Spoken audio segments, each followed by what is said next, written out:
আকাশবাণী আগরতলা। স্থানীয় সংবাদ পড়ছি সোমা চট্টোপাধ্যায়। এখনকার বিশেষ বিশেষ খবর হলো, প্রধানমন্ত্রী নরেন্দ্র মোদী মন কি বাত অনুষ্ঠানে বলেছেন, পেহেলগাঁওয়ে সন্ত্রাসবাদী হামলার ঘটনার অপরাধী ও তাদের পৃষ্ঠপোষকদের কঠোর জবাব দেওয়া হবে। মুখ্যমন্ত্রী অধ্যাপক ডাক্তার মানিক সাহা কর্মচারীদের বিভিন্ন জনকল্যাণমূলক প্রকল্পের কাজ স্বচ্ছতার সঙ্গে করার জন্য আহ্বান জানিয়েছেন। কলকাতার নিকো পার্ক কর্তৃপক্ষ জিরানিয়ার শচীন্দ্রনগরে ইকো পার্ক নির্মাণে সহায়তা করবে জানিয়েছেন পর্যটন মন্ত্রী সুশান্ত চৌধুরী। গুয়াহাটিতে আয়োজিত উত্তর পূর্ব লিটল মাস্টার্স ট্রফি ক্রিকেট প্রতিযোগিতার সেমিফাইনালে আগামীকাল ত্রিপুরা মেঘালয়ের বিরুদ্ধে খেলবে। প্রধানমন্ত্রী নরেন্দ্র মোদী আজ জোর দিয়ে বলেছেন, গত 22 এপ্রিল পেহেলগাঁওয়ে সন্ত্রাসবাদী হামলার ঘটনার অপরাধী ও তাদের পৃষ্ঠপোষকদের কঠোর জবাব দেওয়া হবে। আকাশবাণীর মন কি বাত অনুষ্ঠানে প্রধানমন্ত্রী পেহেলগাঁওয়ের ঘটনায় ক্ষোভ প্রকাশ করে বলেন, এই ঘটনা সন্ত্রাসবাদের পৃষ্ঠপোষকদের হতাশা ও কাপুরুষতার পরিচায়ক। কাশ্মীরে শান্তি ফিরিয়ে আনা, গণতন্ত্রের সশক্তিকরণ ও পর্যটনের বিকাশ ভারত বিদ্বেষী ও জম্মু কাশ্মীরের শত্রুদের কাছে অসন্তোষের কারণ হয়ে দাঁড়িয়েছিল। কাশ্মীরকে আবারও ধ্বংস করার উদ্দেশ্যে এ ধরনের সন্ত্রাসবাদী কার্যকলাপে লিপ্ত হয়েছে তারা। पूरा विश्व आतंकवाद के खिलाफ हमारी लड़ाई में 140 करोड़ भारतीयों के साथ खड़ा है। मैं पीड़ित परिवारों को फिर भरोसा देता हूं, उन्हें न्याय मिलेगा, न्याय मिलकर रहेगा। इस हमले के दोषियों और साजिश रचने वालों को कठोरतम जवाब दिया जाएगा। প্রধানমন্ত্রী বলেন, ভারত তার মহাকাশ ক্ষেত্রকে ব্যক্তিগত উদ্যোগের জন্য উন্মুক্ত করেছে। এই ক্ষেত্রে 10 বছর আগে যেখানে মাত্র একটি কোম্পানি ছিল, আজ তা বেড়ে হয়েছে 325। প্রধানমন্ত্রী মায়ানমারে বিধ্বংসী ভূমিকম্পে ক্ষতিগ্রস্তদের উদ্ধারে অপারেশন ব্রহ্মে অংশগ্রহণকারী ভারতীয় উদ্ধারকারী দলের ভূয়সী প্রশংসা করেন। মুখ্যমন্ত্রী অধ্যাপক ডাক্তার মানিক সাহা আজ প্রধানমন্ত্রী নরেন্দ্র মোদীর মন কি বাতের 121তম পর্বটি বামুটিয়া কামালঘাট এলাকার 17 নম্বর বুথের নাগরিকদের সঙ্গে শোনেন। মুখ্যমন্ত্রী কামালঘাট স্কুলে এক পের মা কে নাম কর্মসূচির অঙ্গ হিসেবে একটি পদ্মফুলের চারা রোপণ করেন। মুখ্যমন্ত্রী অধ্যাপক ডাক্তার মানিক সাহা বলেছেন, 2018-19 থেকে 2025 সালের এপ্রিল মাস পর্যন্ত 16,942 জনকে স্বচ্ছতা নিরীক্ষে সরকারি চাকুরি প্রদান করা হয়েছে। শুধুমাত্র 2025 সালের এপ্রিল মাস পর্যন্ত 3,296 জনকে সরকারি চাকুরি দেওয়া হয়। আজ আগরতলার রবীন্দ্র ভবনে বিভিন্ন দপ্তরে 479 জনকে অফার প্রদান অনুষ্ঠানের উদ্বোধন করে তিনি একথা বলেন। আশা করি যে আমাদের সরকারের যে নীতি নির্দেশিকা এবং জনকল্যাণের যেসব স্কিমগুলো আমরা আছে, সেগুলো বিভিন্ন স্তরের যে কর্মচারীরা এখানে আসছেন তাদেরকে আমি বলবো যে আপনারা এই কাজটা অত্যন্ত অনেস্টির সাথে আপনারা করবেন। আপনাদের প্লেজ নিতে হবে যে আমি স্বচ্ছতার সাথে কাজ করব এবং সময়ের সাথে আমি মানুষের জন্য এবং সময়ের সাথে আমি এই কাজটা আমি ডেলিভারি করব। আজকের অনুষ্ঠানে সমাজ কল্যাণ ও সমাজ শিক্ষা দপ্তরের সিডিপিও, আইসিডিএস সুপারভাইজার পদে 126 জন, পূর্ত দপ্তরের জুনিয়র ইঞ্জিনিয়ার পদে 197 জন, ত্রিপুরা স্টেট কোঅপারেটিভ ব্যাংক লিমিটেডে অ্যাসিস্ট্যান্ট ম্যানেজার ক্যাশ কাম জেনারেল ক্লার্ক এবং মাল্টিটাস্কিং স্টাফ পদে 156 জন মিলিয়ে মোট 479 জনকে অফার প্রদান করা হয়।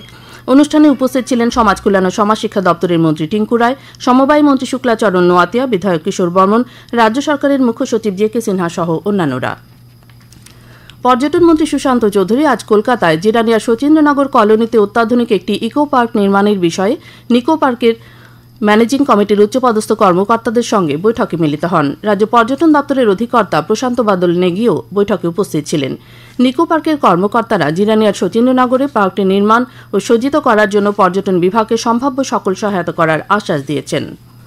Teachers recruitment board of Tripura TRBT পরিচালিত টেট 2 পরীক্ষা আজ অনুষ্ঠিত হয়। বোর্ডের চেয়ারম্যান প্রত্যুষ রঞ্জন দেব জানান, রাজ্যের 8টি জেলার 119টি কেন্দ্রে আজ টেট 2 পরীক্ষা অনুষ্ঠিত হয়। এই পরীক্ষায় আবেদনকারী পরীক্ষার্থীর সংখ্যা ছিল 35,148 জন। সিপাহীজলা জেলায় 4,516 জন পরীক্ষার্থী পরীক্ষা দিয়েছেন বলে জানিয়েছেন জেলা শিক্ষা আধিকারিক মলয় ভৌমিক। গোমতী জেলার শিক্ষা আধিকারিক বিকাশ নাথ জানান, ওই জেলায় 3,983 জন পরীক্ষা দিয়েছেন। দক্ষিণ জেলায় টেট 2 পরীক্ষা 4,869 জন পরীক্ষার্থী পরীক্ষায় বসেছেন বলে জানিয়েছেন ভারপ্রাপ্ত শিক্ষা আধিকারিক সুবীর মজুমদার। ঊনকোটি জেলার শিক্ষা আধিকারিক প্রশান্ত কিলিকদার জানান, 1,971 জন পরীক্ষার্থী পরীক্ষায় বসেছিলেন।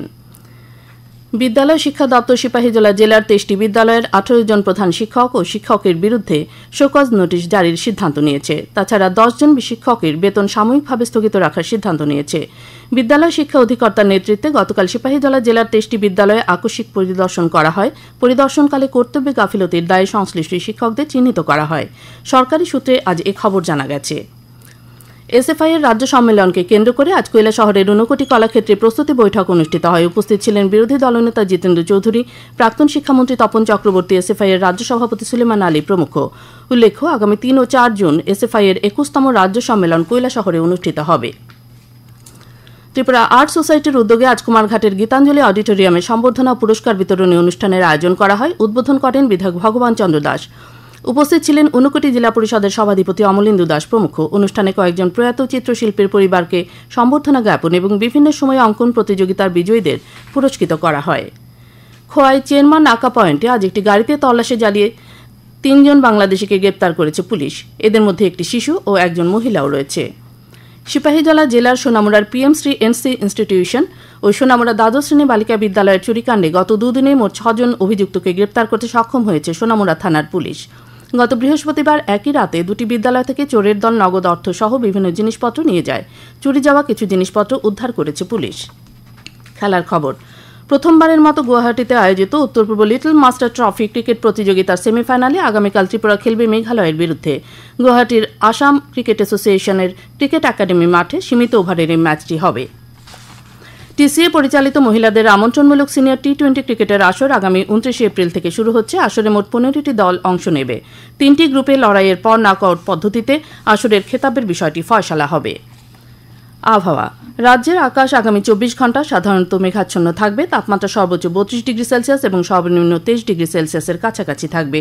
আজ দিনের সর্বোচ্চ তাপমাত্রা ছিল 35 ডিগ্রি সেলসিয়াস ও সর্বনিম্ন 22.6 ডিগ্রি সেলসিয়াস। শেষ করার আগে খবরের বিশেষ বিশেষ অংশগুলি আরেকবার পড়ছি। প্রধানমন্ত্রী নরেন্দ্র মোদী মন কি বাত অনুষ্ঠানে বলেছেন, পেহেলগাঁও এ সন্ত্রাসবাদী হামলার ঘটনায় অপরাধী ও তাদের পৃষ্ঠপোষকদের কঠোর জবাব দেওয়া হবে। মুখ্যমন্ত্রী অধ্যাপক ডাক্তার মানিক সাহা কর্মচারীদের বিভিন্ন জনকল্যাণমূলক প্রকল্পের কাজ স্বচ্ছতার সঙ্গে করার জন্য আহ্বান জানিয়েছেন। কলকাতার নিকো পার্ক কর্তৃপক্ষ জিরানিয়ার শচীন্দ্রনগরে ইকো পার্ক নির্মাণে সহায়তা করবে জানিয়েছেন পর্যটন মন্ত্রী সুশান্ত চৌধুরী। গুয়াহাটিতে আয়োজিত উত্তর পূর্ব লিটল মাস্টার্স ট্রফি ক্রিকেট প্রতিযোগিতার সেমিফাইনালে আগামীকাল ত্রিপুরা মেঘালয়ের বিরুদ্ধে খেলবে। স্থানীয় সংবাদ আজকের মতো এখানে শেষ হল। পরবর্তী বাংলা স্থানীয় সংবাদ প্রচারিত হবে আগামীকাল সকাল 7:35 মিনিটে।